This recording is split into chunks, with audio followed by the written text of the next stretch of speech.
Excuse me আপু, এই ঠিকানাটা কোথায় বলতে পারবেন? এ কথা বলার সাথে সাথে মেয়েটি আমার দিকে তাকালো। আমি তো সাথে সাথে ক্রাশ খেলাম। ওর থেকে চোখ ফেরাতেই পারছি না। মেয়ে তো নয়, যেন একটা পরী আমার সামনে দাঁড়িয়ে আছে। এই যে মিস্টার, তা কি যেন বলছিলেন? আপু, আসলে আমি এই শহরে নতুন এসেছি। ঠিকানাটা কোথায় যদি বলে দিতেন। এই বলে ওর হাতে কাগজটা দিলাম। আচ্ছা ঠিক আছে। তারপর মেয়েটা ঠিকানাটা হাতে নিয়ে কিছুক্ষণ দাঁড়িয়ে রইল। কি ব্যাপার, এতে তো আমাদের বাড়ির ঠিকানা লেখা আছে। সোজা গিয়ে ডান দিকে যাওয়ার পর 3 নম্বর বাড়িটা। ধন্যবাদ আপু। আচ্ছা, আপনার নামটা কি জানতে পারি? নাম দিয়ে কি করবেন, যান বলছি এখান থেকে। ওরে বাবা, কি রাগ! মনে হচ্ছে এখনই আমাকে কাঁচা খেয়ে ফেলবে। এই সামান্য কথায় এত রাগ দেখাতে হয় নাকি? আচ্ছা যাই হোক, এবার আপনাদের পরিচয় দিয়ে নেই। আমার নাম আরিয়ান আরমান। গ্রাম থেকে শহরে এসেছি লেখাপড়া করার জন্য। আমি এবার ইন্টার সেকেন্ড ইয়ারে। এখানে বাবার এক বন্ধুর বাড়িতে থাকবো। ওনারা নাকি খুব বড় লোক। পরিবার বলতে আছে মা বাবা আর ছোট একটা পিচ্চি বোন। আপনাদের সাথে সাথে কথা বলতে বলতে বাড়ির সামনে চলে আসলাম। বিশাল বড়, এত বড় বাড়ি খুব কমই দেখেছি। যেই গেট দিয়ে ঢুকতে যাব, দারোয়ান পথ আটকে দাঁড়ালো। কি ব্যাপার? এভাবে কিছু না বলে হুট করে ঢুকে পড়েছেন কেন? আসলে এই বাড়ির মালিকের সাথে কথা আছে, উনি আমাকে আসতে বলেছে। 1 মিনিট দাঁড়ান, আমি স্যারকে ফোন দিয়ে বলছি। আচ্ছা ঠিক আছে, দেখতে পারেন। তারপর দারোয়ান ফোন দিল। হ্যালো স্যার, গ্রাম থেকে একটা ছেলে এসেছে আর আপনার খোঁজ করছে। ওকে ভিতরে পাঠিয়ে দাও। ওকে স্যার, ঠিক আছে, পাঠিয়ে দিচ্ছি। আপনাকে ভেতরে যেতে বলেছে। তারপর আমি ভিতরে গেলাম। দরজা দিয়ে ভিতরে ঢুকতেই দেখি একটা লোক ভিতরে বসে পত্রিকা পড়ছে। আমাকে দেখেই দাঁড়ালো। আসসালামু আলাইকুম।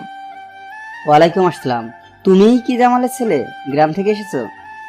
জি আঙ্কেল। তা বাবা বাইরে কেন, ভিতরে আসো। তারপর ভিতরে আসলাম, ওনার সাথে বসলাম। তোমার বাবা মা কেমন আছে? ভালো আছে। আপনি কেমন আছেন? এভাবে আঙ্কেলের সাথে বসে কথা বলছিলাম। কোথা থেকে একটা মহিলা এসে বলল, কি গো, তুমি কার সাথে কথা বলছো? তোমাকে বলেছিলাম না বাড়িতে মেহমান আসবে।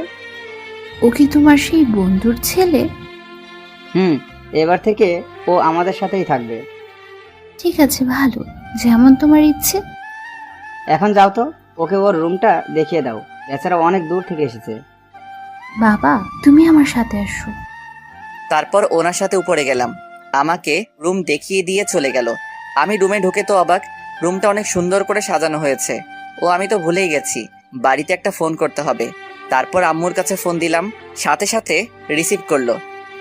হ্যালো আম্মু, কেমন আছো? আমরা সবাই ভালো আছি। তুই ঠিক মতো পৌঁছাতে পেরেছিস তো? আমি এখন ওনাদের বাড়িতে আছি। শোন, ওখানে গিয়ে কোনো রকম শয়তানি করবি না। ভালো করে মন দিয়ে লেখাপড়া করবি। পেতনিটা কোথায়? এই তো আমার পাশেই আছে। তুই চলে যাওয়ার পর থেকেই মন খারাপ করে বসে আছে। আচ্ছা, ওকে ফোনটা দাও। এই নে ধর, তোর ভাইয়া কথা বলবে। ও হাত থেকে ফোনটা নিল। তা আমার পেতনি বোনটার কি হয়েছে? মন খারাপ কেন? আপনাদের তো ওর নাম বলতেই ভুলে গেছি। ওর নাম হচ্ছে রাজিয়া। এবার ক্লাস 10-এ পড়ে। তুই আবার আমাকে পেতনি বললি? তা তোর মন খারাপ কেন বল? তোর জন্য। ভাইয়া, তোকে অনেক মিস করছি। আমিও তো আমার বোনটাকে মিস করছি। কি করব বল, এই ছাড়া তো আর কোনো উপায় নেই। লেখাপড়া তো তুই এখানে থেকেও করতে পারবি। শহরে যাওয়ার কি দরকার ছিল? দরকার আছে, তুই বুঝবি না। এখন আর মন খারাপ করতে হবে না। আর শোন, কারোর সাথে কোনো দুষ্টামি করবি না। এই কথাটা আমার তোকে বলা উচিত। আচ্ছা ঠিক আছে, আমিও কোনো দুষ্টামি করব না। বাবা বাড়িতে নেই। তোকে এগিয়ে দেওয়ার জন্য বের হলো যে এখনো বাড়িতে আসে নাই। আচ্ছা ঠিক আছে, এখন রাখি, পরে কথা বলবো। এই বলে ফোনটা কেটে দিয়ে যেই পিছনে ফিরলাম, আমি তো যেন আকাশ থেকে পড়লাম। রাস্তায় যে মেয়েটির সাথে দেখা হয়েছিল ও আমার সামনে দাঁড়িয়ে আছে। কিন্তু ও এই বাড়িতে কি করছে?